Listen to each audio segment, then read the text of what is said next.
நாம் தமிழர் கட்சி பிகினிங்ல கட்சி ஆரம்பிக்கும் போது உங்களுடைய பாயிண்ட் ஆஃப் வியூ எப்படி இருந்துச்சு?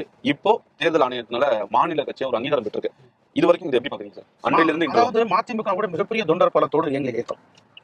மதிமுகவிலிருந்து விலகி வந்தவர்கள் மதிமுகவில் மகத்தான ஒரு அந்த ஃபோர்ஸ், அந்த சக்தியை பார்த்து எல்லோரும் வியந்து போனார்கள். இராணுவத்தை போல கட்சியை நடத்தினார் வைகோ அவர்கள். ஆனால் அது நிலைமை என்ன ஆனது? அந்த கட்சிக்கு அங்கீகாரத்தை தந்தவர்கள் அண்ணா திராவிட முன்னேற்ற கழகம். பம்பரத்துக்கு அங்கீகாரம் இல்லாமல் இருந்தார்கள். இவ்வளவு பெரிய கட்டுமானத்தை வைத்திருக்கிற இயக்கம் மதிமுக. அதற்கு பிறகு எங்களால் அவர்கள் அடையாளம் பெற்றார்கள், அங்கீகாரத்தை பெற்றார்கள். ஆனால் நிலைமை என்ன ஆனது? இப்போது என்ன நிலைமையில் இருக்கிறார்கள்?